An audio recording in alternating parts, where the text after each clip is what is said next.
মোদীৰ মন্ত্ৰীসভাত দুবাৰকৈ স্থান লাভ কৰা সৰ্বানন্দ সোণোৱালৰ নাম ইতিমধ্যে চৰ্চাত আছে কাৰণ ইতিমধ্যে আপোনালোকে জানে যে সৰ্বানন্দ সোণোৱালে ডিব্ৰুগড় লোকসভা সমষ্টিত কেনেধৰণে নিৰ্বাচন খেলিছিলে কাৰণ বৃহৎ প্ৰত্যাহ্বানৰ সন্মুখীন হ'বলগীয়া হৈছিলে সৰ্বানন্দ সোণোৱাল আৰু সৰ্বানন্দ সোণোৱাল এইবাৰ হাৰিব বুলি ইতিমধ্যে এক চৰ্চাও হৈছিলে কাৰণ ইতিমধ্যে আপোনালোকে জানে যে লুৰিণজ্যোতি গগৈৰ লগত যিখন যুঁজ হ'ল এই যুঁজখনত বহুত বেছি ভোটৰ ব্যৱধানত জয়লাভো কৰা নাই 2 লাখ ভোটৰ ব্যৱধানত জয়লাভ কৰিছে গতিকে বৃহৎ প্ৰত্যাহ্বানৰ সন্মুখীন হ'বলগীয়া হৈছিলে গতিকে 2026ত কেনেধৰণে নিৰ্বাচন খেলিব ইতিমধ্যে আপোনালোকে জানে যে 2026ত কোন মুখ্যমন্ত্ৰী হ'ব তাক লৈও এক চৰ্চা হৈ আছে কাৰণ মুখ্যমন্ত্ৰী হিমন্ত বিশ্ব শৰ্মাই হয়তো চকী এৰি দিব লাগিবও পাৰে সৰ্বানন্দ সোণোৱালক মোদীৰ মন্ত্ৰীসভাত দুবাৰকৈ স্থান লাভ কৰা সৰ্বানন্দ সোণোৱালক হয়তো পৰৱৰ্তী মুখ্যমন্ত্ৰী হিচাপে বিচাৰিব নেকি তাকে লৈ এক যেটো চৰ্চা হৈ আছে আজি DY 365ৰ আছুতীয়া সাক্ষাৎকাৰত কি বুলি কৈছে সৰ্বানন্দ সোণোৱালে মই আপোনালোকক শুনাব বিচাৰিছোঁ স্বাগতম জনাইছোঁ ধন্যবাদ প্ৰথমতে DY 365ৰ তৰফৰ পৰা আপোনাক অভিনন্দন জনালোঁ কেন্দ্ৰীয় চৰকাৰৰ এটা অতি গুৰুত্বপূৰ্ণ মন্ত্ৰণালয় পুনৰবাৰ প্ৰধানমন্ত্ৰী আপোনাৰ ওপৰত আস্থা প্ৰকাশ কৰিছে শুভেচ্ছা থাকিল অভিনন্দন জনালোঁ এই যিটো মন্ত্ৰণালয় এটা অত্যন্ত গুৰুত্বপূৰ্ণ মন্ত্ৰণালয় প্ৰধানমন্ত্ৰীয়ে দ্বিতীয়বাৰৰ বাবে আপোনাৰ ওপৰত আস্থা প্ৰকাশ কৰিছে নিখন্দেহে এবাৰ মন্ত্ৰণালয়ত প্ৰত্যাহ্বান যথেষ্ট বেছি হ'ব আপোনাৰ শইকীয়া ডাঙৰীয়া এটা কথা যে পোনপ্ৰথমেতো মই মাননীয় প্ৰধানমন্ত্ৰী নৰেন্দ্ৰ মোদী ডাঙৰীয়াক আন্তৰিকতাৰ কৃতজ্ঞতা জ্ঞাপন কৰিছোঁ তেখেতে দ্বিতীয়বাৰৰ বাবে মোক একেটা মন্ত্ৰালয়তে দেশৰ স্বাৰ্থত নিষ্ঠাৰে কাম কৰাৰ বাবে সুযোগ প্ৰদান কৰিছে আৰু আপোনালোকে ইতিমধ্যেই গম পাইছে যে পোৰ্ট শ্বিপিং ৱাটাৰৱেজ এই মন্ত্ৰালয়টোৱে দেশৰ 96% বাই ভলিউম 70% বাই ভেলু ইমান মানে মূল্যৰ সামগ্ৰী এক্সিম কাৰ্গো অৰ্থাৎ আমদানি ৰপ্তানিত বিশেষভাৱে এই মন্ত্ৰালয়টোৱে বিশেষ ভূমিকা পালন কৰে কাৰণ দেশৰ যিমান আমাৰ উৎপাদিত সামগ্ৰী আছে যিবিলাক সামগ্ৰী বিদেশৰ বজাৰত চাহিদা আছে গ্ৰহণযোগ্যতা আছে সেই বজাৰবিলাকলৈ ৰপ্তানি কৰা হয় আমাৰ জাহাজেৰে আৰু আমাক যিখিনি প্ৰয়োজনীয় সামগ্ৰী লাগে সেই সামগ্ৰীবিলাক আমি বিভিন্ন ৰাষ্ট্ৰৰ সৈতে বুজাবুজি চুক্তি কৰি পেলাই আমাৰ জাহাজেৰে সেইবিলাক আমি আমাৰ দেশলৈ আনো গতিকে এই কামখিনি নিৰন্তৰভাৱে দৈনিক শৃংখলাবদ্ধভাৱে কৰাৰ নিমিত্তে আমাৰ যিমানবিলাক বন্দৰ আছে বন্দৰবিলাকৰ মেনেজমেণ্ট অপাৰেশ্যন আৰু আমাৰ মন্ত্ৰালয়ৰ সৈতে জড়িত থকা অন্যান্য যিবিলাক মন্ত্ৰালয়ে সামগ্ৰীবিলাক বিভিন্ন প্ৰদেশৰ পৰা আনি পেলাই বন্দৰলৈ আনে ধৰক এতিয়া ৰেলৱে ৱাগনৰ যোগেদি আহে আকৌ ট্ৰাকেও আহে ট্ৰান্সপৰ্ট মিনিষ্ট্ৰীৰ যোগেদি আকৌ সেই সামগ্ৰীবিলাক বিভিন্ন ঠাইৰ পৰা অনাৰ ক্ষেত্ৰত ministry of commerce and industry এটা গুৰুত্বপূৰ্ণ ভূমিকা আছে তাৰপিছত আকৌ সেইবিলাক কাষ্টম মিনিষ্ট্ৰী অফ ফিনান্সৰ দায়িত্ব আছে ঠিক তেনেধৰণে বিভিন্ন মন্ত্ৰালয়ৰ সৈতে আমি মিলিত প্ৰচেষ্টাৰে এই গোটেই কামখিনি দেশৰ অৰ্থনীতিৰ বুনিয়াদ শক্তিশালী কৰাৰ স্বাৰ্থত দেশৰ যিসকল উৎপাদনকাৰী আছে তেখেতসকলৰ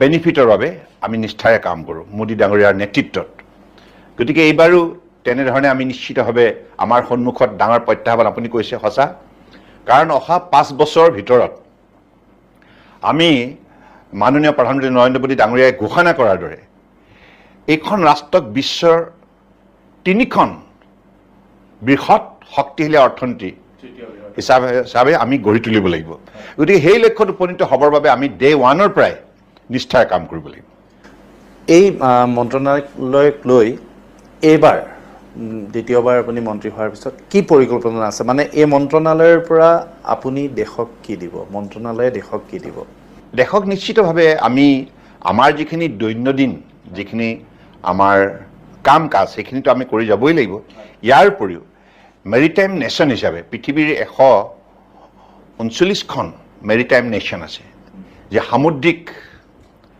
যিবিলাক ব্যৱসায় বাণিজ্যত আত্মনিয়োগ কৰি আহিছে গতিকে সেই ৰাষ্ট্ৰবিলাকৰ ভিতৰত আমি আগশাৰী ৰাষ্ট্ৰ হিচাপে নিজক প্ৰতিষ্ঠা কৰিব বিচাৰোঁ আৰু ইয়াৰ কাৰণে আমাৰ জাহাজ ইয়াৰ কাৰণে আমাৰ বন্দৰ আৰু ইয়াৰ কাৰণে আমাৰ যিটো ইক'ছিষ্টেম সেই ইক'ছিষ্টেমটো আমি ডেভেলপ কৰিব লাগিব সেইকাৰণে মাননীয় প্ৰধানমন্ত্ৰী নৰেন্দ্ৰ মোদী ডাঙৰীয়াৰ নেতৃত্বত আমাৰ যি সাগৰমালা প্ৰগ্ৰাম 2015 চনত আৰম্ভ হ'ল এই প্ৰগ্ৰামৰ যোগেদি আমি অতদিনে যিমানবিলাক মেজৰ নন মেজৰ পোৰ্ট আছে প্ৰায় 200তকৈ অধিক আছে এই মেজৰ নন মেজৰ পোৰ্টবিলাকক আমি আধুনিকৰণ কৰাৰ বাবে আত্মনিয়োগ কৰি আহিছোঁ এই সাগৰমালা প্ৰগ্ৰামৰ মূল লক্ষ্য হৈছে এইটোৱে মডাৰ্ণাইজেশ্যন মেকানাইজেশ্যন ডিজিটাইজেশ্যন আৰু ইয়াত 5টা মূল বিন্দু আছে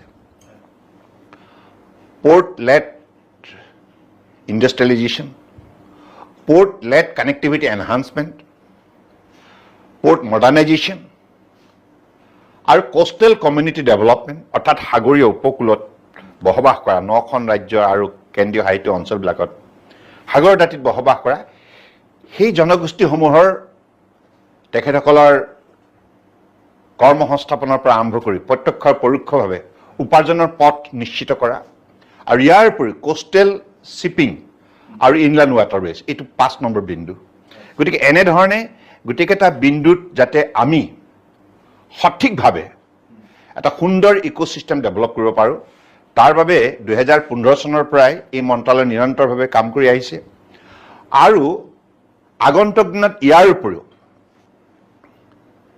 অমৃতকাল মেৰিটাইম ভিজন 2047 অহা 25 বছৰ আমি ভাৰতবৰ্ষক যিহেতুকে মাননীয় প্ৰধানমন্ত্ৰী ডাঙৰীয়াৰ লক্ষ্য স্থিৰ কৰাৰ দৰে পৃথিৱীৰ এখন শক্তিশালী উন্নত ৰাষ্ট্ৰ হিচাপে গঢ়ি তুলিব লাগিব আত্মনিৰ্ভৰ ভাৰত হিচাপে গঢ়ি তুলিব লাগিব আৰু এই ক্ষেত্ৰত আমাৰ মন্ত্ৰালয় যাতে ভৱিষ্যতৰ দিনত অমৃতকাল যিটো আমাৰ মেৰিটাইম ভিজন এই ভিজন মতে 80 লাখ কোটি টকা ব্যয় কৰাৰ লক্ষ্য আছে 80 লাখ crore ইনভেষ্টমেণ্ট যাতে ভৱিষ্যতৰ দিনত আমি যাতে টপ 10 নেশ্যনৰ ভিতৰত অন্যতম হিচাপে নিজক প্ৰতিষ্ঠা কৰিব পাৰোঁ মেৰিটাইম নেশ্যন হিচাপে অৰ্থাৎ আমাৰ কোষ্টেল শ্বিপিং আপোনালোকে বুজি পায় এইটো সাগৰৰ উপকূলৰ দাঁতিত ধৰক গুজৰাটৰ পৰা একেবাৰে মুম্বাই কোচিন হৈ পেলাই চেন্নাই হৈ বিশাখাপট্টনম হৈ পাৰাদ্বীপ হৈ বেংগললৈকে অহা যিটো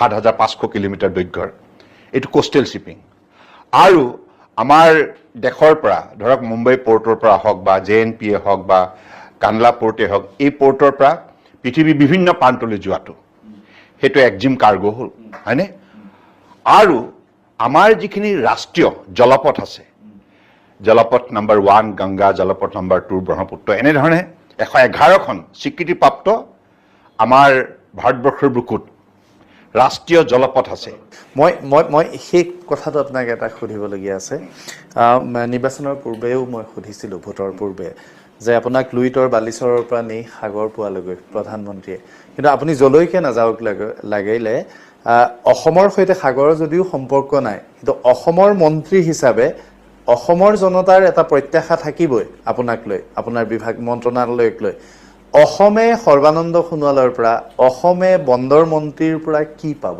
কি আশা কৰিব নিশ্চিতভাৱে পাব কাৰণ আগন্তুক দিনত আমাৰ লক্ষ্য থাকিব যিহেতুকে মাননীয় প্ৰধানমন্ত্ৰী ডাঙৰীয়াৰ দৃষ্টিভংগী খুব স্পষ্ট যে তেখেতে উত্তৰ পূৰ্বাঞ্চলক বিশেষভাৱে উন্নয়নৰ ক্ষেত্ৰত গুৰুত্ব প্ৰদান কৰি আহিছে আৰু আমাৰ মন্ত্ৰালয়ৰ এইটো দায়িত্ব আছে যে ইয়াত যিমান কেইখন আমাৰ ৰাষ্ট্ৰীয় জলপথ আছে 19খন ৰাষ্ট্ৰীয় জলপথ আছে এই জলপথ কেইখনক আমি উন্নয়ন বিশেষভাৱে কৰি তুলিব লাগিব যাতে যাতায়াতৰ বাবে সুচল কৰি তুলিব লাগিব ধৰক নদীবিলাকৰ বাবে তাত যদি cargo vessel passenger vessel cruise vessel যাব লগা হয়নে তেতিয়াহ'লে নিশ্চিতভাৱে নদী দুয়োটা দাঁতিত after going through techno economic feasibility report সেইবিলাক ৰিপৰ্টৰ পাছত আমি তাত জেটি বনাব লাগিব টাৰ্মিনেল বনাব লাগিব যাতে জাহাজবিলাকে এঠাইৰ পৰা আন ঠাইলৈ সামগ্ৰী আনোতে লোডিং আনলোডিঙত প্ৰব্লেম নহয় আৰু তাত কোনোবা সামগ্ৰী যদি দূৰৰ পৰা আনি পেলাই তাত কিছু সময়ৰ কাৰণে ৰাখিব লগা হয় লোডিং হোৱাৰ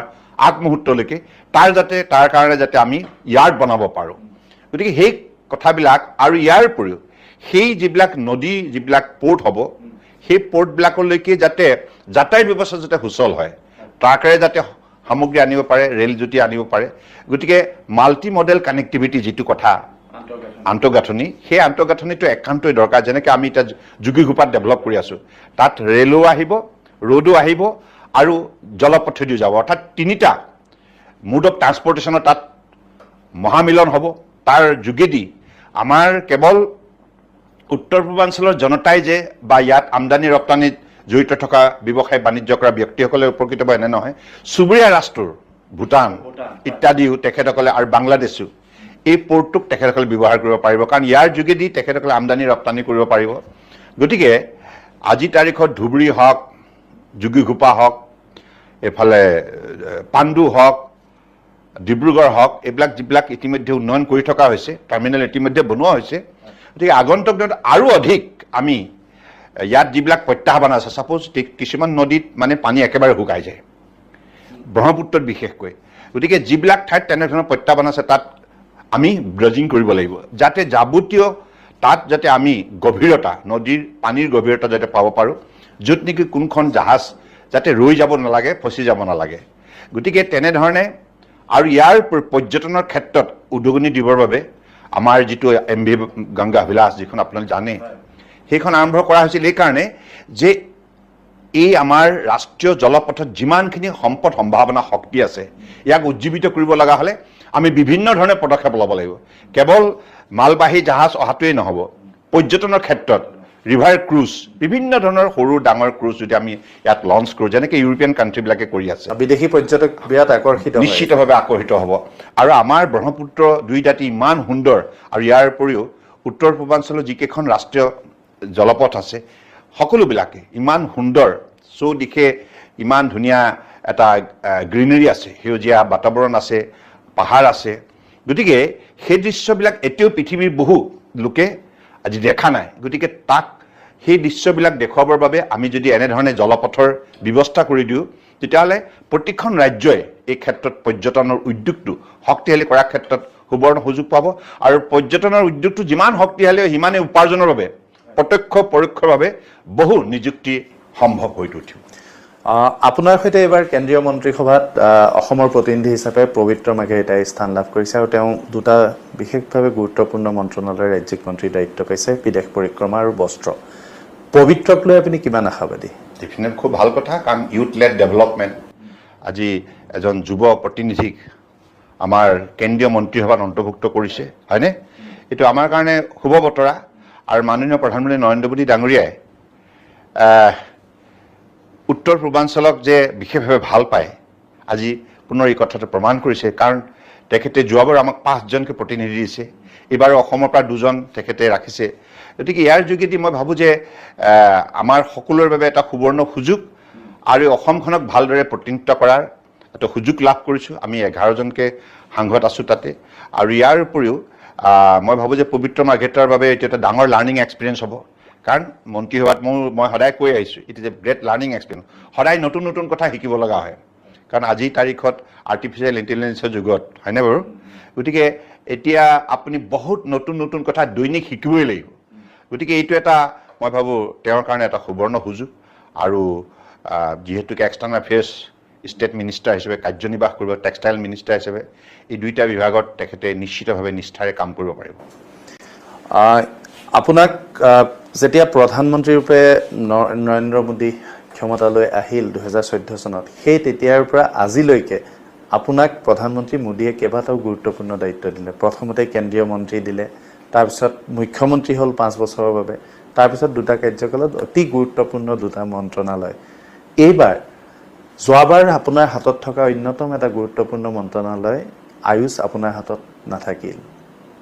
আয়ুষ কিয় আপুনি বঞ্চিত হ'ল, বা আয়ুষক লৈ আপুনি কি ভাবে? আয়ুষ এইটো ভাল হ'ব আয়ুষৰটো এতিয়া, কাৰণ মই বিশেষভাৱে মাননীয় প্ৰধানমন্ত্ৰী ডাঙৰীয়াৰ ওচৰত এইবাবে কৃতজ্ঞ যে তেখেতে মোক আয়ুষ মন্ত্ৰালয়টো যোৱাবাৰ এই মন্ত্ৰালয়টো পৰিচালনা কৰাৰ দায়িত্ব দি পেলাই বহুত সুযোগ প্ৰদান কৰিলে।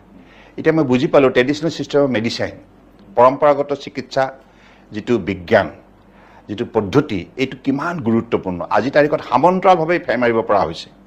বৰ্তমান যিটো চিকিৎসা ব্যৱস্থা, মডাৰ্ণ এণ্ড ট্ৰেডিশ্যনেল, দুইটা ব্যৱস্থা এতিয়া একাকাৰ হৈ মানুহৰ যাতে বিভিন্ন ৰোগৰ পৰা মানুহক পৰিত্ৰাণ দিব পাৰে আৰু সমাজখনক এটা holistic health care system develop কৰাৰ ক্ষেত্ৰত দুইটা মন্ত্ৰালয় এটা ঐক্যবদ্ধ হৈ কাম কৰাৰ এটা সুন্দৰ পৰিৱেশ নিৰ্মাণ হৈছে। এইটো সম্ভৱ হৈছে কেৱল মাননীয় প্ৰধানমন্ত্ৰী ডাঙৰীয়াৰ তেখেতৰ যিটো ভিজন, তেখেতে বিশ্বাস কৰে যে দুইটা পদ্ধতিয়ে যদি একেলগে কাম কৰে এটা better holistic working relationship develop হ'ব এক।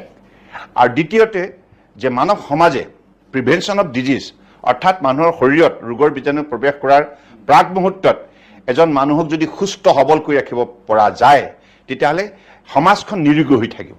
গতিকে সেইকাৰণে যোগ অভ্যাস যিটো ইণ্টাৰনেশ্যনেল ডে অফ য়োগা আজি মাননীয় প্ৰধানমন্ত্ৰী ডাঙৰীয়াৰ বিশেষ উদ্যোগত ইয়াক প্ৰমোট কৰাৰ বাবে বিশ্বৰ মানৱ সমাজে এতিয়া এটা ডাঙৰ পৰিত্ৰাণ পাইছে এই সমস্যাৰ পৰা।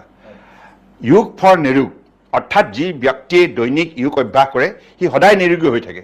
এইটো হাজাৰ হাজাৰ বছৰ পুৰণি এটা প্ৰতিষ্ঠিত সত্য, হয়নে বাৰু? হয়, লাইফ। গতিকে আজি তাৰিখত মই ভাবোঁ যে আজি আমাৰ যিবিলাক সেউজীয়া গছ গছনি আছে, লতা পাত খাল বিল এইবিলাক আছে, ইয়াত যে বহুত ঔষধি গুণসম্পন্ন ইয়াত উপাদান আছে, এই কথাবিলাক পূৰ্বতে মানুহে ইমান বেছি উপলব্ধি কৰা নাছিল, হয়নে? এতিয়া কিন্তু সেইবিলাক বিজ্ঞানসন্মতভাৱে লেবৰেটৰী যেতিয়া পৰীক্ষা নিৰীক্ষা কৰিলে তাত যেতিয়া মেডিচিনেল যিবিলাক ইনগ্ৰিডিয়েণ্ট পালে, হয়নে, ভেলু, সেইবিলাক যেতিয়া আৱিষ্কাৰ হ'ল তেতিয়া এতিয়া গম পাইছে যে আমাৰ জীৱনৰ বাবে এইবিলাক অত্যন্ত লাগতিয়াল।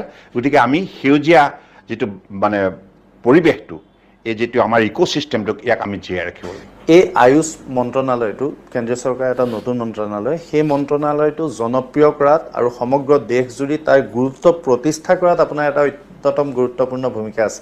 এইবাৰ আয়ুষ আয়ুষ নোপোৱাত আপোনাৰ অলপ ক'ৰবাত খেদ আছে? নাই নাই, এইবিলাকত খেদ নাথাকে নহয়, কাৰণ আপুনি সদায় মানসিকভাৱে পৰিস্তুত হৈ যাব লাগিব। আপোনাক যিয়ে দায়িত্ব দিয়ে তাতে আপুনি নিষ্ঠাৰে কাম কৰিব লাগিব। ইয়াত আপুনি যদি তেনেধৰণৰ ব্যক্তিগত কথাবিলাক ভাবে তেতিয়াহ'লে আপুনি দেশ সেৱা কৰিব নোৱাৰিব। মনটোক মুকলি কৰি ৰাখিব লাগিব। What ever responsibility bestowed on your soldier, that should be very honestly with better dedication and devotion you will have to work. মই এতিয়া ৰাজ্যৰ প্ৰেক্ষাপটলৈ আহিব বিচাৰিছোঁ। লোকসভা নিৰ্বাচন পাৰ হৈ গ'ল, সংখ্যাৰ দৃষ্টিৰে আপোনালোকৰ আসনৰ সংখ্যা 2খন বাঢ়িল, কিন্তু সামগ্ৰিকভাৱে দেখা গৈছে যে ঠাই বিশেষে এটা প্ৰত্যাহ্বান বিজেপিৰ প্ৰতি আহিছে, মিত্ৰজোঁটৰ প্ৰতি আহিছে। আপুনি সেইটো লক্ষ্য কৰিছেনে? মানে এটা কথা ঠিক যে আপুনি এটা কথা স্বীকাৰ কৰিবই লাগিব যে প্ৰথমবাৰৰ বাবে আমি বিজেপি আৰু মিত্ৰজোঁটে একেলগে মিলি ৰাইজৰ ওচৰলৈ গ'লোঁ। আকৌ প্ৰথমবাৰৰ বাবে আমি 11খন আসন পাবলৈ সক্ষম হ'লোঁ। অৰ্থাৎ মানে আগতেও আমি মিত্ৰজোঁটৰ লগত গৈছোঁ, হয়নে, কিন্তু আমি তেনেধৰণে সফলতা মানে পাবলৈ সক্ষম হোৱা নাছিলোঁ। কিন্তু এইবাৰ অসমৰ বৰাক ব্ৰহ্মপুত্ৰ পাহাৰ ভৈয়ামৰ ৰাইজে কিন্তু আশীৰ্বাদ দিলে আৰু তেখেতসকলে আগবঢ়োৱা সহযোগিতাৰ ভিত্তিতেই আজি আমি 11খন আসন পাবলৈ সক্ষম হ'লোঁ। 9খন বিজেপি লাভ কৰিলে, এখন UPPL আৰু এখন AGPA। গতিকে সামগ্ৰিকভাৱে আমাৰ ভাল ফলাফল আজি আমি পাবলৈ সক্ষম হ'লোঁ। গতিকে ইয়াৰ বাবে অসমৰ ভোটদাতা ৰাইজলৈ মই আন্তৰিকতাৰ কৃতজ্ঞতা আৰু শ্ৰদ্ধা জ্ঞাপন কৰিছোঁ। আপুনি যিটো কথা কৈছে, হয় কিছুমান ভোট কেন্দ্ৰত আমাৰ ভোট কমিছে, মই অন্য কথা নকওঁ। আমাৰ ডিব্ৰুগড় লোকসভা সমষ্টিতেই মই দেখিছোঁ কিছুমান ভোট কেন্দ্ৰত আগতে আমি বেছি পাইছিলোঁ, এইবাৰ কিছু কমিছে। গতিকে সেই কথাবিলাক আমি পৰ্যালোচনা কৰিবই লাগিব, নিৰপেক্ষভাৱে পৰ্যালোচনা কৰিব লাগিব, কাৰণ সন্মুখত পঞ্চায়ত নিৰ্বাচন আহি আছে আৰু উপ নিৰ্বাচনো আহি আছে, হয়নে, তাৰপাছত বিধানসভা নিৰ্বাচন হ'ব। গতিকে 3টা ডাঙৰ নিৰ্বাচন আমাৰ সন্মুখত আছে। আমি গোটেইকেইটা নিৰ্বাচনত ৰাইজৰ আমি মৰম চেনেহ বুটলিবৰ বাবে, ৰাইজৰ আশীৰ্বাদ বুটলিবৰ বাবে, ৰাইজৰ সহযোগিতা পাবৰ বাবে আমি নিশ্চিতভাৱে কষ্ট কৰিবই লাগিব, পৰ্যালোচনা কৰিবই লাগিব। আৰু আমাৰ যিবিলাক ঠাইত আমি বিকেইটা ভোট কেন্দ্ৰত আমি ভোট কম পাইছোঁ, কি কাৰণে কম পাইছোঁ আৰু কি কাম কৰিলে ভৱিষ্যতৰ দিনত ভোটৰ সংখ্যা বৃদ্ধি হ'ব, ৰাইজৰ সেই ক্ষেত্ৰত আমাৰ প্ৰতি বেছি আগ্ৰহী হ'ব, এই কথাবিলাক আমি সূক্ষ্মভাৱে বিশ্লেষণ কৰি পেলাই আমি আগন্তুক দিনৰ বাবে আমি প্ৰস্তুতি চলাম। এতিয়া যোৰহাট উজনি অসমত বিজেপিৰ বাবে অত্যন্ত এটা সাৰুৱা সমষ্টি আছিল আৰম্ভণিৰ পৰা। যোৰহাটৰ বিজেপিৰ এটা সাংঘাতিক ধৰণৰ বেছ আছিল। সেই সমষ্টিটোতে 10টা সমষ্টিৰ ভিতৰত অকল মাজুলী সমষ্টিক বাদ দি বাকী আটাইকেইটা সমষ্টিতে বিজেপিৰ বিধানসভা সমষ্টিতে বিজেপিয়ে কম ভোট পালে এইটো এটা সৰু ঘটনা নহয়, ইমান সাধাৰণ ঘটনাও নহয়। হয়, এই কথাবিলাকতো আমি নিজে আমি দেখিছোঁ আৰু কথাবিলাক আমি সেইবাবে গোটেই বিষয়টো আমি পৰ্যালোচনা কৰি আছোঁ আৰু পৰ্যালোচনা কৰি আমি আগবাঢ়িম। নিশ্চিতভাৱে আমি আমাৰ কি কাৰণে সেইবিলাক ঠাইত আমি ভোট কম পালোঁ আৰু সেই কথাবিলাক আমাৰ মাজত পৰ্যালোচনা নিশ্চিতভাৱে হ'ব। আৰু আমি যিখন সমাজে আমাক 2014 চনৰ পৰা ভাৰতীয় জনতা পাৰ্টি আৰু মিত্ৰজোঁটক যেনেধৰণে মৰম দিছে, স্নেহ দিছে, সহযোগিতা আগবঢ়াইছে, সেইখন সমাজৰ মাজত সদায় আমি আমাৰ গ্ৰহণযোগ্যতা বৰ্তাই ৰখাৰ বাবে আমি ৰাইজে ভাল পোৱাৰ দৰে কাম কৰিবই লাগিব। গতিকে সেইকাৰণে আগন্তুক দিনত আমি সেই চিন্তাৰে আমি আগবাঢ়িম আৰু নিশ্চিতভাৱে মোৰ দৃঢ় বিশ্বাস যে আগন্তুক দিনত 3টা নিৰ্বাচনতে আমাৰ উপনিৰ্বাচন হওক বা পঞ্চায়ত নিৰ্বাচন বা বিধানসভা নিৰ্বাচন নিশ্চিতভাৱে ভাল ফলাফল হ'ব। আজি এইবাৰ যেনেধৰণে আমি ফলাফল লাভ কৰিবলৈ সক্ষম হৈছোঁ, কাৰণ এইখন সমাজে সদায় এটি কথা লক্ষ্য কৰিছে যে মাননীয় প্ৰধানমন্ত্ৰী নৰেন্দ্ৰ মোদী ডাঙৰীয়া প্ৰধানমন্ত্ৰী হোৱাৰ পাছত যোৱা 10 বছৰে আমি অসমীয়া সমাজে গোটেই অসমখনে বা উত্তৰ পূৰ্বাঞ্চলে যেনেধৰণে আমি সহযোগিতা লাভ কৰিছোঁ আৰু উন্নয়নৰ ক্ষেত্ৰত আমি অন্যান্য ৰাজ্যক ফেৰ মাৰিব পৰা হৈছোঁ, হয়নে? গতিকে আৰু অসমত শান্তি, উত্তৰ পূৰ্বাঞ্চলত শান্তি প্ৰতিষ্ঠা কৰাৰ ক্ষেত্ৰত মাননীয় প্ৰধানমন্ত্ৰী ডাঙৰীয়াৰ যি মহৎ উদ্যোগ আৰু তেখেতে উন্নয়নৰ যাতায়াত আৰু যোগাযোগৰ ক্ষেত্ৰত যিমানখিনি আৰ্থিক সহযোগিতা আগবঢ়াইছে আৰু আন্তৰিকতা দেখুৱাইছে, নিজেও 64 টাইমছ তেখেতে উত্তৰ পূৰ্বাঞ্চল ভ্ৰমণ কৰিছে। ভাৰতবৰ্ষৰ স্বাধীনতাৰ যোৱা 75 বছৰৰ ভিতৰত তেখেতেই প্ৰথমগৰাকী প্ৰধানমন্ত্ৰী ইমান বেছিকৈ তেখেতে উত্তৰ পূৰ্বাঞ্চল আহি উত্তৰ পূৰ্বাঞ্চল প্ৰতিখন ৰাজ্যৰ উন্নয়নৰ বুজ লৈছে, সমস্যাৰ বুজ লৈছে, সমস্যা সমাধান কৰাৰ বাবে বাস্তৱসন্মত পদক্ষেপ গ্ৰহণ কৰিছে। আকৌ মই একেটা প্ৰসংগলৈকে আহিছোঁ। ডিব্ৰুগড়ত আপোনাৰ বিৰুদ্ধে প্ৰতিদ্বন্দ্বিতা কৰি লুৰিণজ্যোতি গগৈয়ে যথেষ্ট ভাল ভোট পাইছে আৰু সেই লুৰিণজ্যোতি গগৈক সৌ সিদিনালৈকে বিজেপিৰ একাংশ নেতাই ক্লাবৰ সভাপতি বুলি উপলুঙা কৰি আছিল। এই যে উপলুঙা বা তুচ্ছ তাচ্ছিল্য কৰা এটা প্ৰৱণতাৰ সৃষ্টি হৈছিল, সেইটোৰ বাবেও জনতাৰ ক'ৰবাত কোনোবাখিনিত বিজেপিৰ প্ৰতি অলপ ক্ষোভ হৈছে নেকি? এটা কথা চাওক, আমিতো ৰাজনীতি পথাৰত মই মোৰ নিজৰ কথা ক'ব পাৰোঁ। মই সদায় জ্যেষ্ঠসকলৰ পৰা এটা কথাই সদায় মই আয়ত্ব কৰিবলৈ চেষ্টা কৰিছোঁ, কাৰণ জ্যেষ্ঠসকলে অসমৰ ৰাজনীতি পথাৰত যোৱা দিনবিলাকত বিভিন্ন দশকত বহু মহান ব্যক্তি তেখেতে ৰাজনীতি পথাৰত থাকিও সমাজৰ প্ৰতি শ্ৰদ্ধাশীল হৈ কাম কৰি প্ৰায় উল্লেখযোগ্য বৰঙণি আগবঢ়াই গৈছে। গতিকে সেই পৰম্পৰাটো আমি অটুট ৰাখিব লাগিব, যোনেই নহওক লাগে আপুনি। আৰু আপুনি দেখিছে যে নিৰ্বাচনৰ সময়ত এইবাৰ লোকসভা নিৰ্বাচনত মোৰ বিৰোধীয়ে কেনেধৰণৰ শব্দ বাক্য প্ৰয়োগ কৰিছে আপুনি নিশ্চয় শুনিছে এইবিলাক কথা। গতিকে মই ভাবোঁ যে শালীনতাবোধ শিষ্টাচাৰটো হয়নে আমি ৰক্ষা কৰিবই লাগিব, কাৰণ জনসাধাৰণে সেইখিনি আমাৰ পৰা আশা কৰে। জনপ্ৰতিনিধি হিচাপে জনসাধাৰণে সেইখিনি আমাৰ পৰা আশা কৰে আৰু উঠি অহা প্ৰজন্মক আমি ৰাজনীতিৰ সৌন্দৰ্যটো হয়নে এই কথাটো আমি যদি তেখেতসকলক দেখুৱাব পাৰোঁ বা ৰাজনীতিত যে মূল্যবোধ আছে সেই কথাটো আমি যদি তেখেতসকলক দৃষ্টান্তমূলক উদাহৰণ হিচাপে দাঙি ধৰিব পাৰোঁ, তেতিয়াহ'লে ভৱিষ্যতৰ প্ৰজন্মইও ৰাজনীতিৰ পথাৰখন তেনেধৰণে সুন্দৰভাৱে গঢ়ি তুলিব। পোনপটীয়াকৈ সুধিছোঁ, এই পৰিৱেশটো আপুনিও অধ্যয়ন কৰিছে, আপুনিও দেখিছে, আপুনি বিজেপিৰ সভাপতিও আছিল, ৰাজ্যিক সভাপতিও আছিল। বিজেপিয়ে শেহতীয়াভাৱে যিটো কাম কৰাৰ ষ্টাইল, সেই ষ্টাইলটো ক'ৰবাত কোনোবাখিনিত সলনি কৰিব লাগিব নেকি? ষ্টাইল অফ ফাংচন আমাৰ বৰ্তমান প্ৰতিটো নিৰ্বাচন হৈ যোৱাৰ পাছত সাধাৰণতে কি হয়, আমি ভাৰতীয় জনতা পাৰ্টি এটা পৰম্পৰা আছে, আমি পৰ্যালোচনা কৰোঁ, আমাৰ পৰ্যালোচনা হ'ব। গতিকে এতিয়ালৈকে আমি যিটো দেখিছোঁ যে অসমৰ জনগণে এইবাৰ 11খন আসন আমাক দিছে হয়নে? গতিকে সেইবাবে মই ভাবোঁ যে এই 11খন আসন পোনপ্ৰথমবাৰৰ বাবে ইমান ডাঙৰ এটা সংখ্যা আমি আয়ত্ব কৰিবলৈ সক্ষম হৈছোঁ, এই কথাটোতো আপুনি স্বীকাৰ কৰিব লাগিব হয়নে? কিন্তু একে সময়তে সোণোৱাল ডাঙৰীয়া এই কথাটোও হয় যে কংগ্ৰেছে যি শক্তিৰে এবাৰ ফাইট কৰিলে তেওঁলোকৰ কোনো ধৰণৰ শক্তিয়ে নাছিল, তেওঁলোকৰ সংগঠন নাছিল, শক্তি নাছিল, তেওঁলোকৰ নেতৃত্ব নাছিল, তেওঁলোকৰ দিশা নাছিল, সেইটো স্বীকাৰ কৰিব লাগিব। তৎসত্বেও এটা গুৰুত্বৰ প্ৰত্যাহ্বান আপোনালোকৰ সন্মুখত কংগ্ৰেছে থিয় কৰিব পাৰিলে অসমত। শুনক, আমি এতিয়া আমাৰ আপুনি দেখিছে যে 94 বিধানসভা আসনত আমি প্ৰথম স্থান দখল কৰিছোঁ, হয়নে? কিন্তু খুব কম কম মাৰ্জিনত যি নহওক লাগে প্ৰথম স্থান দখল কৰিছোঁ। আউট অফ 126 126ৰ ভিতৰত 94 এইটো এটা উল্লেখযোগ্য সংখ্যা, হয়নে বাৰু? গতিকে উল্লেখযোগ্য সফলতা। গতিকে সেইকাৰণে মই ভাবোঁ যে জনসাধাৰণে কিন্তু আমাক সমৰ্থন নিদিয়াকৈ থকা নাই, সমৰ্থন হিয়া উজাৰি দিছে। সেইকাৰণে আমি 9ৰ পৰা 11লৈ আমি আগবাঢ়ি যাবলৈ সক্ষম হ'লোঁ। আৰু গতিকে আপুনি যিখিনি কথা কৈছে যে জনসাধাৰণৰ প্ৰতিটো কথাই আমি সদায় মৰ্যাদা সহকাৰে পৰ্যালোচনা কৰোঁ। গতিকে আমি নিশ্চিতভাৱে চাম, কাৰণ আমাৰ লক্ষ্য হৈছে জনসাধাৰণক সেৱা কৰা, হয়নে বাৰু? গতিকে জনসাধাৰণে ভাল পোৱা কামতে আমি সদায় আত্মনিয়োগ কৰিবই লাগিব। আৰু বিৰোধীয়ে কেতিয়াবা কি হয়, অপপ্ৰচাৰ চলায়ো জনসাধাৰণক কিন্তু শান্তিপ্ৰিয় জনসাধাৰণৰ মাজত এটা বিভ্ৰান্তি সৃষ্টি কৰিবৰ কাৰণে সকলো সময়ত কুটকৌশল ৰচনা কৰে তেখেতসকলে।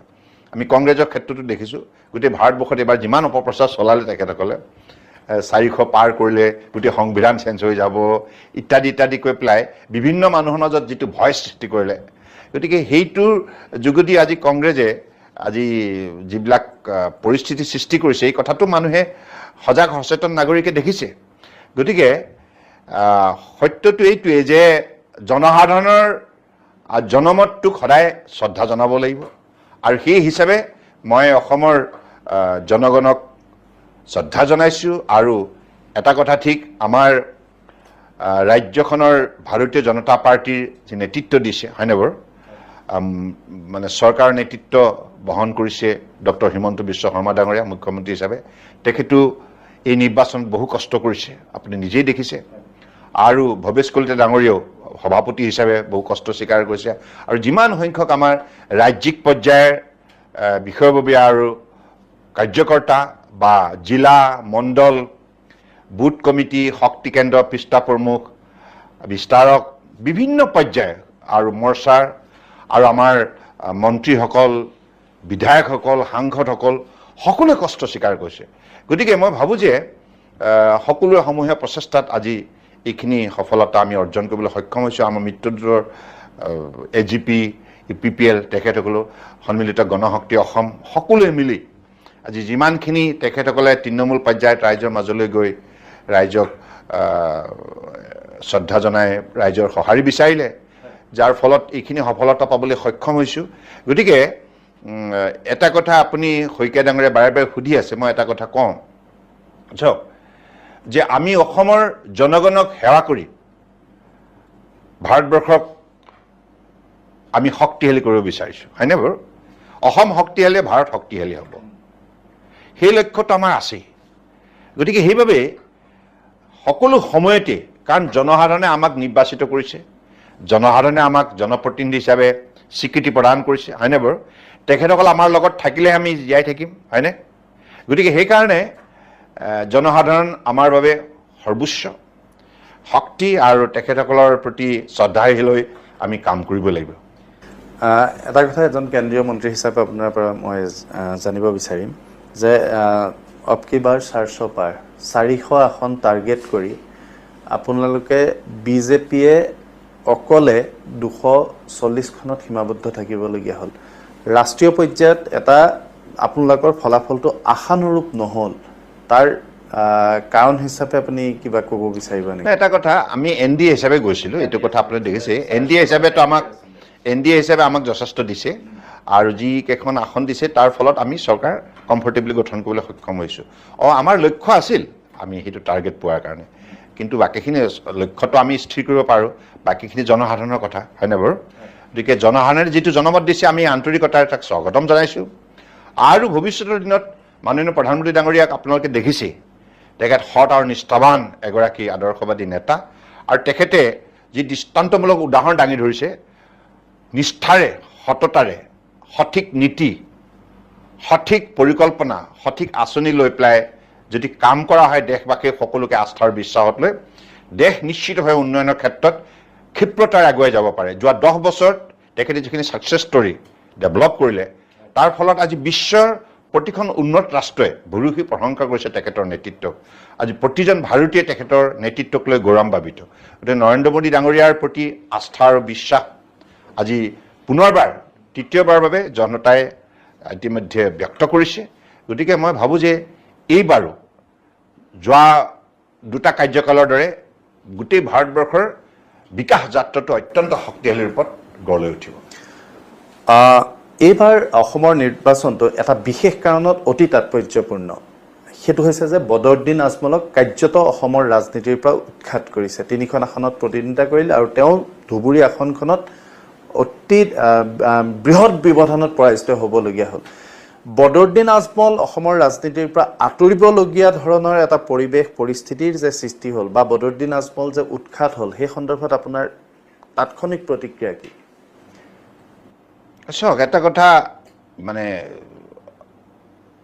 সমাজখনে যিটো আজিৰ তাৰিখত যিবিলাক কথা বিবেচনা কৰে সেই বিবেচনা কৰা কথাবিলাককতো আপুনি স্বীকাৰ কৰিবই লাগিব কাৰণ সমাজে সকলোবিলাক নিৰ্ণয় কৰে গতিকে আজিৰ তাৰিখত যিখন সমাজে তেখেতক আগতে মানে আঁকোৱালি লৈছে সেইখন সমাজে আজিৰ তাৰিখত প্ৰত্যাখ্যান কৰিছে গতিকে সেই কথাবিলাক কিয় হৈছে কিয় হ'ল সেই কথাবিলাক তেওঁলোকে পৰ্যালোচনা কৰিব লাগে হয়নে বাৰু গতিকে আমিতো এটাই কথা জানো যে ভাৰতীয় জনতা পাৰ্টীয়ে বদৰুদ্দিন আজমলৰ যিটো সাম্প্ৰদায়িক ৰাজনীতি সেই ৰাজনীতিটো যে নোহোৱা হ'ল সৰ্বানন্দ সোণোৱাল হিচাপে আপুনি কি ক'ব বিচাৰিব তেওঁ যে এটা সাম্প্ৰদায়িক ৰাজনীতি সেই IMDT বাতিল হোৱাৰ পিছত অসমৰ ৰাজনীতিটো সোমোৱাই দিছিলে সেই শক্তিটোক প্ৰথমবাৰৰ বাবে এটা কুঠাৰাঘাত আনিছে সংখ্যালঘু ৰাইজে বুলিয়ে কওক বা অসমৰ জনতাই বুলিয়ে এটা কথা তেখেতৰ জন্মৰ ইতিহাসটো আপোনালোকে জানে IMDT বাতিল হোৱাৰ পাছত 14টা মৌলবাদী সংগঠনে মিলি হোটেল ব্ৰহ্মপুত্ৰ অচুকাত হয়নে বাৰু AIDFে জন্ম দিছিল হয়নে গতিকে তেতিয়াৰ পৰাই তেখেতসকলে এটা বাৰ্তা অসমৰ ৰাইজক দিছিল যে তেখেতসকলে সদায় সন্দেহযুক্ত অবৈধ বিদেশী পক্ষত সেই বাৰ্তাটো দিছিল কাৰণ IMDT বাতিল কিয় কাৰণে সুপ্ৰিম কোৰ্টে কৰিব লগা হ'ল IMDT বাতিল এই কাৰণে কৰিব লগা হ'ল যে IMDT থকালৈকে সন্দেহযুক্ত কোনো বিদেশী নাগৰিকৰ পুলিচে প্ৰশ্ন কৰিব নোৱাৰে আৰু গতিকে আৰু এইখন আইন থকালৈকে অবৈধ বিদেশী নিৰন্তৰ আহি থাকিব আৰু ইয়াত কোনোৱে তেখেতসকলক কায়ত্ব কৰিব নোৱাৰে গতিকে আৰু এইখন আইন মানে বিদেশী আক্ৰমণৰ সমান্তৰালভাৱে ভয়াৱহ হয়নে ফৰেন ইনভেশ্যনৰ লগত তুলনা কৰিছে গতিকে সেইকাৰণে সেই সময়ত IMDT আইন বাতিল হ'ল হয়নে ৰাষ্ট্ৰীয় নিৰাপত্তাৰ স্বাৰ্থত আৰু সেই সময়ত যিসকল মানে আজি লোকৰ বাবে তেখেতসকলে ৰাজনৈতিক দল গঠন কৰিলে সেই দলটোৱে যাতে এটা বিশেষ শ্ৰেণীৰ স্বাৰ্থ সুৰক্ষা কৰিবৰ বাবে জন্ম হৈছিল এই কথাটো সেই সময়তে প্ৰমাণ হৈছে গতিকে সেইসকল আজিৰ তাৰিখত এলাগী হৈছে মানুহে প্ৰত্যাখ্যান কৰিছে তেখেতসকলক গতিকে মই ভাবোঁ যে আমি ভাৰতীয় জনতা পাৰ্টীয়ে সদায় সবকা সাথ সবকা বিকাশ যিমান ভাৰতীয় নাগৰিক আছে বৈধ ভাৰতীয় নাগৰিক তেখেতসকলৰ উন্নয়নৰ বাবে তেখেতসকলৰ নিৰাপত্তাৰ বাবে তেখেতসকলৰ স্বাৰ্থৰ বাবে আমাৰ চৰকাৰখনে কাম কৰি আহিছে কাম কৰি যাব বদৰুদ্দিন আজমলৰ এই দলটো AIDF থকাৰ বাবে বহু ক্ষেত্ৰত বিজেপিৰ ৰাজনীতি কৰাত সুবিধা হৈছিল এইটো আপুনি স্বীকাৰ কৰে নে নকৰে যে ৰাজনৈতিকভাৱে অসমৰ ৰাজনৈতিক প্ৰেক্ষাপটত সেইটো এটা শুদ্ধ কথা বদৰুদ্দিন আজমল বা AIDF অপ্ৰাসংগিক হৈ গ'লে বিজেপিৰ সন্মুখত আন এটা প্ৰত্যাহ্বান আহি নপৰিবনে কাৰণ এই যিসকল সংখ্যালঘু লোক সেইসকলে যিসকলে AIDFৰ কাষলৈ গৈছিল বা AIDF কংগ্ৰেছৰ মাজত তেওঁলোকৰ ভোটটো বিভাজন হৈছিল সেই ভোটটো আকৌ তেওঁলোক সংখ্যালঘুসকল কংগ্ৰেছৰ ওপৰত আস্থা প্ৰকাশ কৰিবলৈ আৰম্ভ কৰিছে এই নিৰ্বাচনটোত যদি চাওক এটা কথা আমি Bharatiya Janata Party is committed for the bona fide Indian citizen গম পাইছেনে আৰু ইয়াৰ পূৰ্বতেও আমি চৰকাৰ গঠন কৰা প্ৰক্ৰিয়াত আমি সফল হৈছোঁ ভাৰতৰ কথা যি নাগৰিকে নিষ্ঠাৰে চিন্তা কৰে, ভাৰতবৰ্ষৰ হৈ যি নাগৰিকে নিষ্ঠাৰে কাম কৰে, দেশৰ প্ৰতি যাৰ শ্ৰদ্ধা ভক্তি আছে, তেখেতসকলক লৈ আজি ভাৰতীয় জনতা পাৰ্টীয়ে দেশৰ শাসনভাৰ মৰ্যাদা সহকাৰে পৰিচালনা কৰিছে আৰু আগন্তুক দিনতো আমি তেনেধৰণে সেই নীতিৰে আগুৱাই যাম। নেশ্যন ফাৰ্ষ্ট আমাৰ বাবে আৰু ভাৰতীয় নাগৰিকৰ বাবে আমি দায়বদ্ধ। তাৰ আন এটা দলৰ কথা নাহে। We are committed for Indian citizen. ঠিক আছে, মই আকৌ কেন্দ্ৰীয় মন্ত্ৰী হিচাপে আপোনাক এটা প্ৰশ্ন কৰিব বিচাৰিছোঁ। আপুনি কেন্দ্ৰীয় মন্ত্ৰী হিচাপে বহু ইতিবাচক কাম কৰিছে, বহু ভাল কাম কৰিছে বা বহু নতুন নতুন প্ৰজেক্ট লৈছে, প্ৰকল্প লৈছে। কেন্দ্ৰীয় মন্ত্ৰী হিচাপে কোনটো কাম কৰি আপুনি ব্যক্তিগতভাৱে বৰ সুখী? যদি মই এটা নিৰ্দিষ্ট কিবা কামৰ কথা সুধো। কেন্দ্ৰীয় মন্ত্ৰী মই সকলো চাইতে মই ভাল পাওঁ, কাৰণ আমাৰ নেতৃত্ব দিবলৈ যিহেতুকে এনেগৰাকী নেতা আছে আমাৰ মাজত, হয়নে? নৰেন্দ্ৰ মোদী ডাঙৰীয়া সকলো সময়তে প্ৰতিগৰাকী মন্ত্ৰীক তেখেতে সহায় কৰে। কিবা ঠাইত যদি আমাৰ কিবা জটিলতা থাকে তেখেতৰ ওচৰলৈ গ'লে লগে লগে সমাধান। নহয়, মোৰ প্ৰশ্নটো আছিল যে কোনটো কাম কৰি, কোনটো সিদ্ধান্ত লৈ বা কোনটো কাম দেশবাসীক দি আপুনি আটাইতকৈ সুখ অনুভৱ কৰে? দেশৰ স্বাৰ্থত যিমান ভাল কাম হয় সকলো কাম কৰিয়ে মই ভাল পাওঁ। যদি মই ভাবোঁ যে এই কামটোৰ যোগেদি দেশৰ এইটো মংগল হ'ব, গতিকে সেই কামেই কৰি মই ভাল পাওঁ, কাৰণ I am committed for the people of the country. নিৰ্বাচন চলি থকাৰ সময়তে আপুনি হঠাতে ইৰাণলৈ গ'ল। ইৰাণলৈ গৈ এটা অতি কূটনৈতিকভাৱে এটা ডাঙৰ কাম কৰিলে, এটা বন্দৰ লৈ এখন ডাঙৰ চুক্তি স্বাক্ষৰ কৰিলে। সেই ইৰাণৰ সৈতে বন্দৰটোৱে কি ধৰণৰ সম্ভাৱনাৰ দুৱাৰ মুকলি কৰিলে দেশৰ বাবে বা আমাৰ এই অঞ্চলটোৰ বাবে? আজি ভাৰতবৰ্ষই পোনপ্ৰথমবাৰৰ বাবে বিদেশৰ মাটিত এটা নিজৰ পোৰ্ট প্ৰতিষ্ঠা কৰিলে, চাবাহাৰ পোৰ্ট। আৰু সেই পোৰ্টৰ যোগেদি আমি এতিয়া এনে এখন দুৱাৰ খুলিবলৈ সক্ষম হ'লোঁ, যিখন দুৱাৰেদি আপুনি CIS কাণ্ট্ৰিবিলাকলৈ, ৰাছিয়ালৈ, মিডিল ইষ্টলৈ, ইউৰোপলৈ আপুনি যাত্ৰা কৰিব পাৰে। আপোনাৰ সামগ্ৰী আপুনি তালৈকে ৰপ্তানি কৰিব পাৰে আৰু আপোনাৰ যিখিনি লাগতিয়াল সামগ্ৰী আপুনি আমদানি কৰিব পাৰে। গতিকে এখন ডাঙৰ বজাৰ, বিশ্ব বজাৰ আমি সেই পোৰ্টৰ যোগেদি আমি ভাৰতবৰ্ষৰ যিসকলে আমদানি ৰপ্তানিৰ লগত জড়িত, মেৰিটাইম ট্ৰেডৰ সৈতে জড়িত, তেখেতসকলৰ বাবে এটা সুবৰ্ণ সুযোগ প্ৰদান কৰিছোঁ। অৰ্থাৎ ভাৰতবৰ্ষই ৱৰ্ল্ড লিডাৰশ্বিপ ল'ব লগা হ'লে নিশ্চিতভাৱে আমাৰ প্ৰেজেঞ্চ গ্ল'বেলি পাৱাৰফুল হ'ব লাগিব। আজি মাননীয় প্ৰধানমন্ত্ৰী নৰেন্দ্ৰ মোদী ডাঙৰীয়াৰ নেতৃত্বত এইটো কাম সম্ভৱ হৈছে। এনেধৰণৰ কাম কোনো কালেই হোৱা নাছিল। গতিকে সেইবাবে মই ভাবোঁ যে এইটো এটা বহুত ডাঙৰ পদক্ষেপ, one of the biggest milestone under the dynamic leadership of honourable prime minister Narendra Modi. আৰু ইয়াৰ যোগেদি গোটেই ইউৰোপীয়ান মাৰ্কেটখন হওক, মিডিল ইষ্ট হওক, আৰু এইফালে কমনৱেলথ ইণ্ডিপেণ্ডেণ্ট ষ্টেটবিলাক, সেইবিলাকলৈ আপুনি এক্সেছ পাব পাৰে। আৰু তাৰ পৰাই ৭,২০০ কিলোমিটাৰ দৈৰ্ঘ্যৰ যিটো international north south transport corridor, তাৰ লগত আমাৰ কানেক্টিভিটি হ'ব। গতিকে ইয়াৰ যোগেদি আপুনি ভৱিষ্যতৰ দিনত ভাৰতবৰ্ষক অৰ্থনৈতিকভাৱে শক্তিশালী কৰাৰ যাত্ৰাত আপুনি দৃঢ়তাৰে পদক্ষেপ ল'ব পাৰিব। আপোনাৰ মুখ্যমন্ত্ৰিত্ব কালৰ এটা প্ৰসংগ আলোচনা কৰিব বিচাৰিছোঁ, সুধিব বিচাৰিছোঁ। আপোনাৰ মুখ্যমন্ত্ৰিত্ব কালত আটাইতকৈ ডাঙৰ প্ৰত্যাহ্বান আনিছিল কা আন্দোলনটোৱে। সেই কা আন্দোলন সেই সময়ত চলিল। পৰৱৰ্তী সময়ত এতিয়া কা বলবৎ হ'ল, তাৰ মাজত লুইতৰেদি বহুত পানী বৈ গ'ল, কা বলবৎ হ'ল। এই বলবৎকৰণ প্ৰক্ৰিয়াটোৰ পিছত বা সেই সময়খিনিত আপোনাৰ মুখ্যমন্ত্ৰিত্বৰ কালত যি ধৰণে প্ৰত্যাহ্বান আহিছিল বা আন্দোলন হৈছিল, দল সংগঠনে প্ৰতিবাদ কৰিছিল, সেইটো নকৰিলে। ক'ৰবাত কোনোবাখিনিত আপুনি অনুভৱ কৰে নেকি যে সেই গোটেই বিষয়টো ক'ৰবাত কিবা এটা ষড়যন্ত্ৰ আছিল? চাওক, এটা কথা, এইবিলাক বস্তুটো এতিয়া সময়ে প্ৰমাণ কৰি আহিছে, হয়নে বাৰু? সেই সময়ত যেনেধৰণৰ এটা ছিটুৱেশ্যন কৰা হৈছিল, সেই ছিটুৱেশ্যনটো আজিৰ তাৰিখত সেই ছিটুৱেশ্যনৰ লগত আজিৰ ছিটুৱেশ্যনৰ কিবা মিল আছেনে? আপুনি নিজেইতো প্ৰত্যক্ষদৰ্শী হিচাপে, হয়নে বাৰু? সেইটো সময়ত যেনেকুৱা ধাৰণা দিয়া হৈছিল, মানুহৰ মাজত যেনেকুৱা বিভ্ৰান্তি সৃষ্টি কৰা হৈছিল, ভূত তথ্যৰে ভয় খুৱাই দিয়া হৈছিল, আতংকিত কৰা হৈছিল, অসমীয়া খিলঞ্জীয়া লোকসকলক। গতিকে সেইটো এটা স্বাভাৱিকতে যিকোনো ব্যক্তি সজাগ সচেতন ব্যক্তিৰ কথাটো অধ্যয়ন কৰিব পাৰে। ষড়যন্ত্ৰ আছিল নে নাই? Definitely something was there. নহ'লে আজি আপুনি নিজেই কৈছে প্ৰশ্নটো কৰোঁতে তেতিয়াৰ পৰিৱেশ এতিয়া কিয় নাইকিয়া হৈ গ'ল, হয়নে?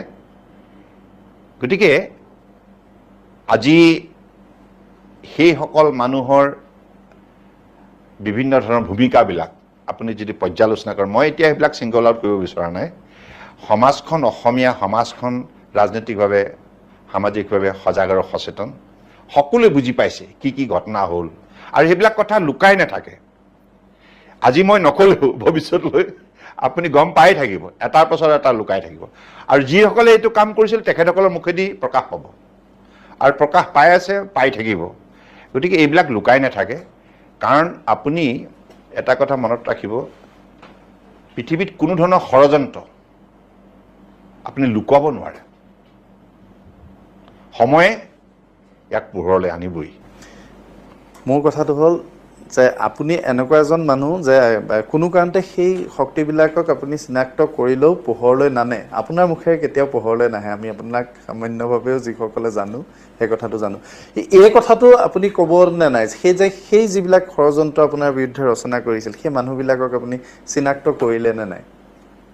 মই কোন নালাগে, কি কোন নালাগে, আপুনি নিজে চিনাক্ত কৰিব পাৰিলে নে নাই? সেইবিলাক কিয় মানুহে, ময়োতো অধ্যয়ন কৰিব পাৰোঁ, ন্যূনতম মোৰোতো কিবা এটা আছে নহয়, হয়নে? মানুহ অধ্যয়ন কৰা যথেষ্ট আছে। গতিকে এইবিলাক বস্তু সকলোবিলাক মই ক'লোঁ আপোনাক, আজি মই নকলেও সময় সেইবিলাক পোহৰলৈ আনি থাকিব। আপুনি ধৈৰ্য ধৰক, আহি থাকিব সকলোবিলাক। বহুত চিৰিয়াছ কথা পাতিলোঁ। দুটামান বেলেগ ধৰণৰ কথা পাতিব বিচাৰিছোঁ, ৰেপিড ফায়াৰ জাতীয়। আপুনি খুব ভাল ক্ৰিকেট খেলিছিল। ক্ৰিকেট খেলিবলৈ আপুনি লণ্ডনলৈ গৈছিল সংসদীয় দলক প্ৰতিনিধিত্ব কৰি। ক্ৰিকেটৰ বাবে এতিয়া আপোনাৰ সময় হয়নে? ক্ৰিকেটৰ বাবে সময় পোৱা নাই, কাৰণ এতিয়া ইমান ব্যস্ত থাকিব লাগে যায় কি নহয়। কিন্তু মোৰ দুৰ্বলতা আছে, মই ক্ৰিকেট এতিয়াও মাজে মাজে চাই থাকোঁ।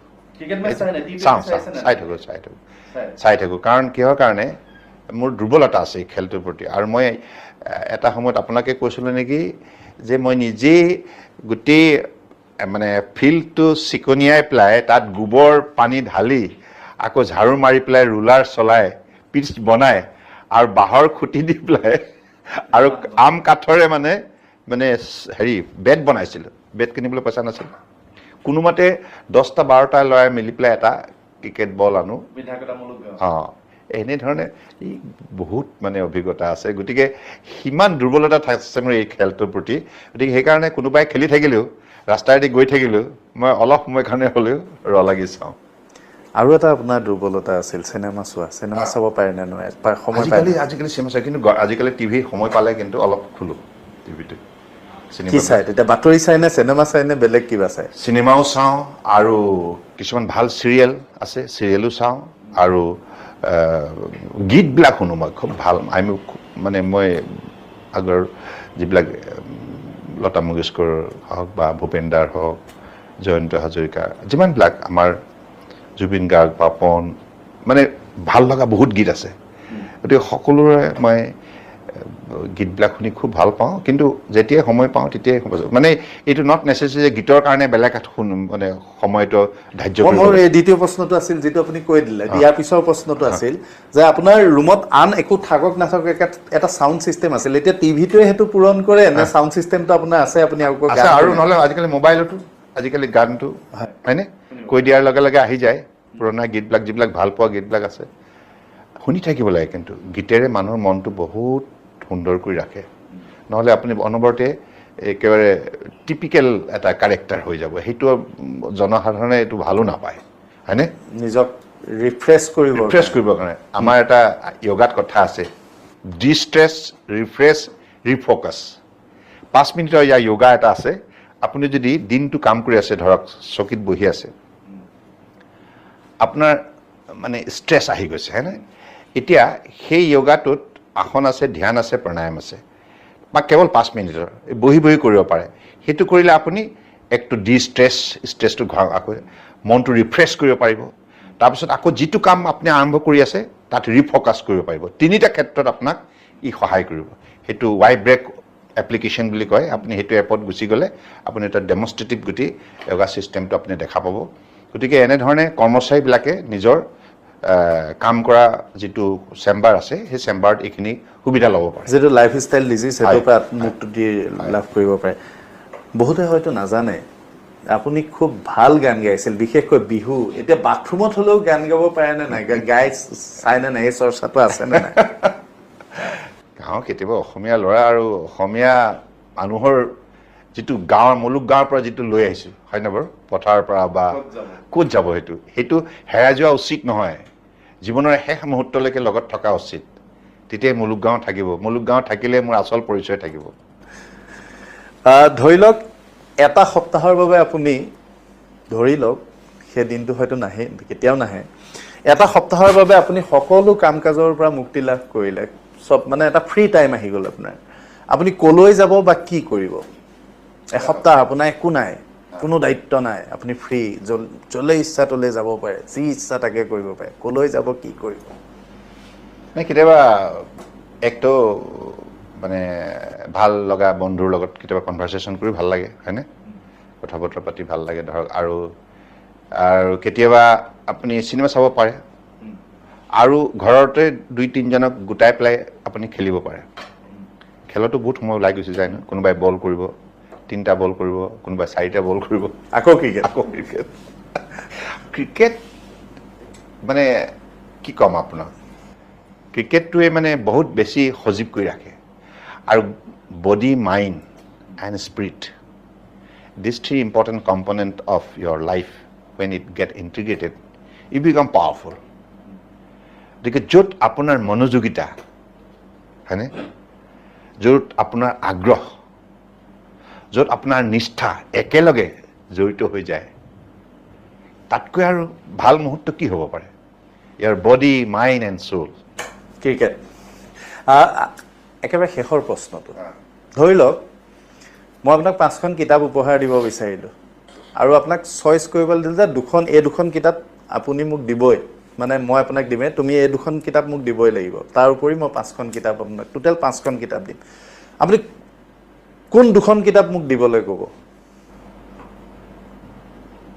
কোনখন কিতাপ মোৰ পৰা 2খন কিতাপ মই পঢ়ি খুব ভাল পাইছিলোঁ দেই ফ্ৰেংকলি কৈছোঁ কিয় কাৰণে মনত থাকিলে এই মেট্ৰিক দিয়াৰ পাছত ৰিজাল্টলৈ সময় থাকে নাই দাদাই কৈছিল যে কি কৰিবা এইকেইটা দিন কিতাপকে পঢ়া কিতাপ পঢ়া আগতে ইমান ভাল নাছিলে বেলেগ উপন্যাস তেতিয়া অঘৰী আত্মা কাহিনীখন দিছে হালধীয়া চাই ব্ৰাহ্মণ খায় এই 2খন আকৌ পঢ়িবলৈ মন আছে ভাল লাগে খুব ভাল লাগে ধন্যবাদ জনাইছোঁ সোণোৱাল ডাঙৰীয়া ব্যস্ততাৰ মাজত এইখিনি সময় দিয়াৰ বাবে এটা অত্যন্ত গুৰুত্বপূৰ্ণ মন্ত্ৰণালয় আপুনি পুনৰবাৰ আপোনাৰ ওপৰত প্ৰধানমন্ত্ৰী আস্থা প্ৰকাশ কৰিছে শুভেচ্ছা জনাইছোঁ সেই ডিপাৰ্টমেণ্টটো সেই মন্ত্ৰণালয়টো মিনিষ্ট্ৰী উৎকৰ্ষ সাধনৰ বাবে আপুনি কাম কৰিব পাৰক কাম কৰক আৰু আমাৰ আশা অসমৰ বাবেও সৰ্বানন্দ সোণোৱালে আৰু কিবা কৰাৰ শক্তি পাওক ইয়াকে কামনা কৰি মই সামৰিছোঁ আজিৰ অনুষ্ঠান দৃষ্টিপাত